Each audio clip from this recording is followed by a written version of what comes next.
What would you do if the people you trusted most, your own family, stole everything from the one person who loved you unconditionally? Because when my greedy relatives tricked my grandmother out of her entire life savings, I made a promise. I'd make them regret every single choice they made, and I did. This isn't just a revenge story, it's about justice, family, and the cost of betrayal. And trust me, you'll want to hear how it ends. Before we dive in, if you believe justice always finds a way, hit that like button, subscribe, and stick around, because you're about to hear one of the most emotionally powerful revenge stories ever told. Tuloma, Tennessee. A quiet little town where time seemed to move slower. The streets lined with towering oak trees, their leaves whispering secrets with every passing breeze. For most people, Tuloma was peace. For me, Calvin Draper, a 34-year-old doctor at Tanova Healthcare Harton, it was home. But there was someone who made Tuloma more than just a place. My grandmother, Hazel Draper. Hazel wasn't just my grandma. She was my safe place. Every summer I'd spend at her little wooden house, the one with the porch overflowing with flowers and the tiny backyard garden where she grew everything from strawberries to wild daisies. We'd bake cookies, sit on the porch at sunset. She'd tell me stories of how she raised 3 kids on her own after my grandfather left, working endless night shifts as a nurse just to keep the lights on. She gave everything for her children. And that was the cruelest irony of it all. Because the same children she sacrificed everything for, they were about to destroy her. It started with excitement. One phone call from my Aunt Marlene changed everything. Calvin, we're planning something amazing. A family trip. Paris, Rome, London, the works. Grandma has to come. It'll be her dream vacation. I remember hanging up, heart pounding. Grandma had always talked about Paris. For weeks, it was all she could think about. Buying travel guides, practicing French phrases, even choosing her outfits. I thought maybe, finally, our family was coming together for her. But I was wrong. We arrived at Atlanta Airport that morning, buzzing with excitement. Grandma had her little blue suitcase, packed neatly days in advance. Then, something felt off. At the gate, my Uncle Mark stepped aside with my aunt, whispering furiously. I caught fragments. Transfer card declined. Just do it. Minutes later, a gate agent approached Grandma.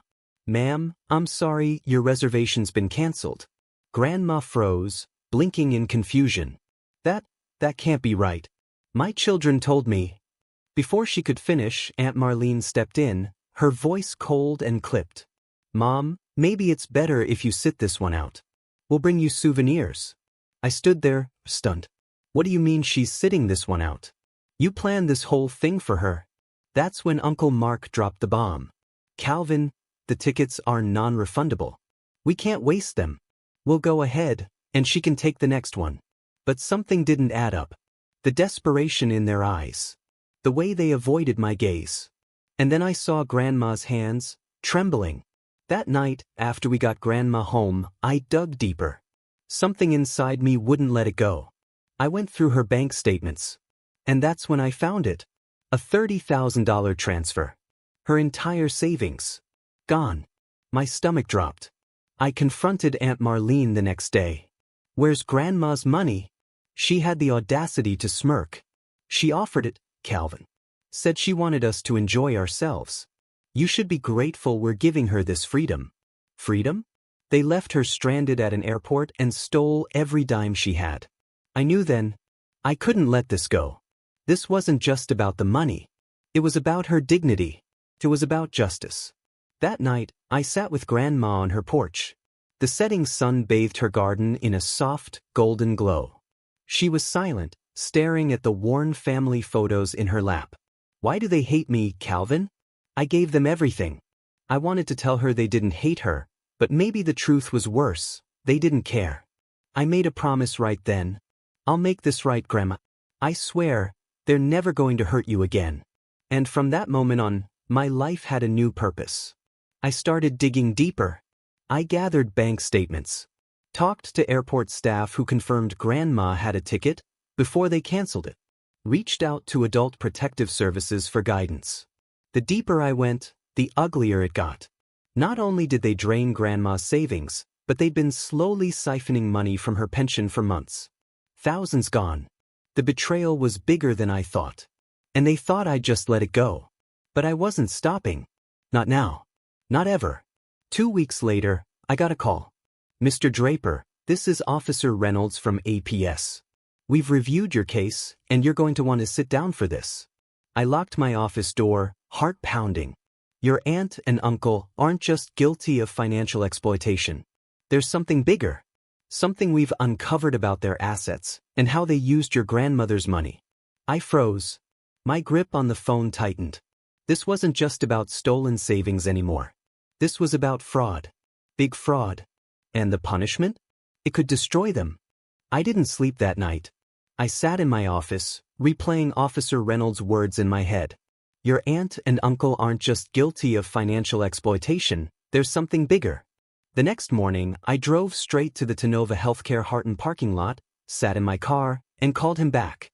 "Officer Reynolds, what exactly did you find?" There was silence for a moment, and then he dropped it.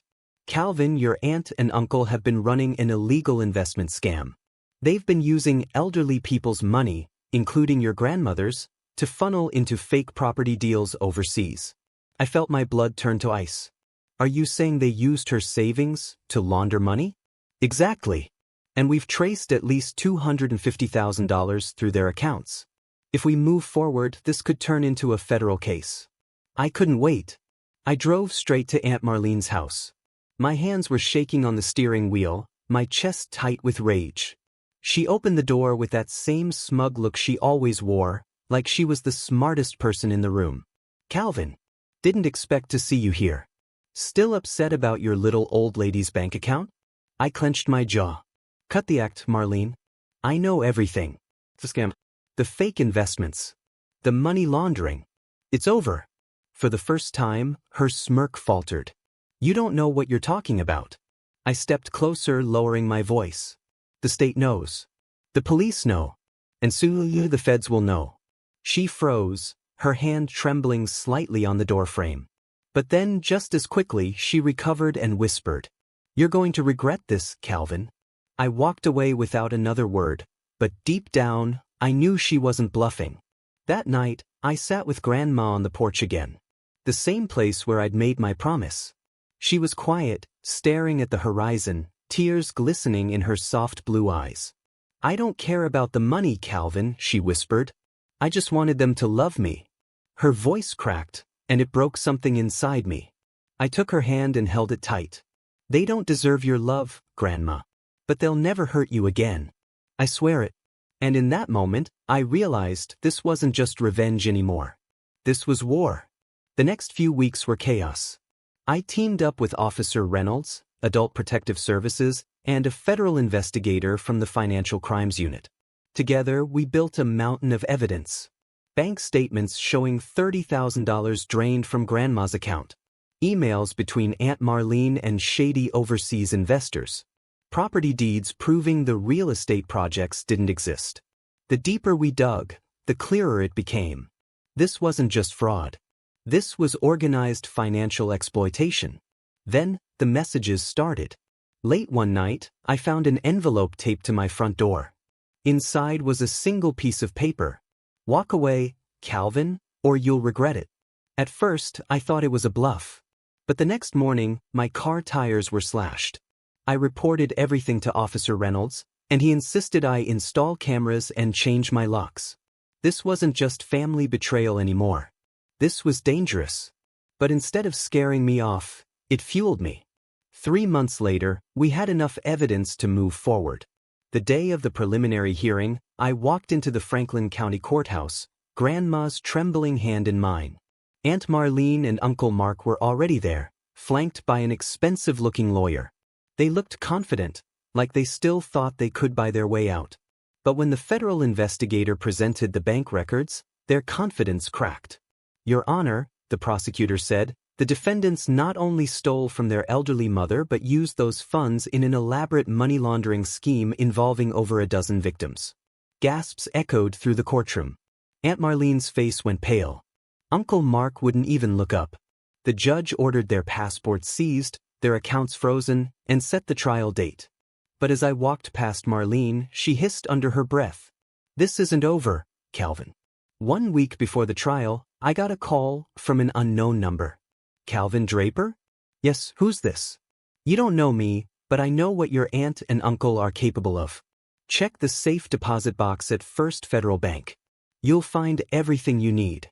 Before I could ask who it was, the line went dead. The next morning, I went to the bank, opened the box, and inside were documents, dozens of them, proving Aunt Marlene and Uncle Mark had stolen hundreds of thousands more from other elderly victims across the state. This wasn't just a family betrayal anymore.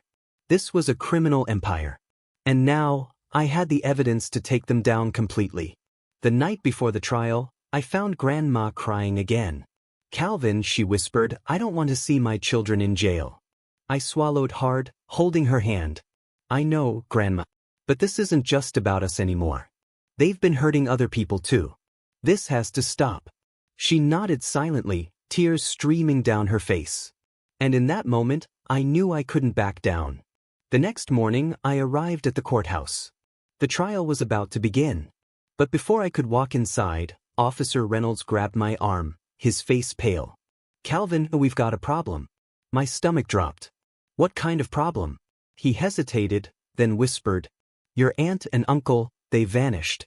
Their ankle monitors were cut. We think they had help. They could be anywhere." I froze on the courthouse steps, heart pounding. They were gone.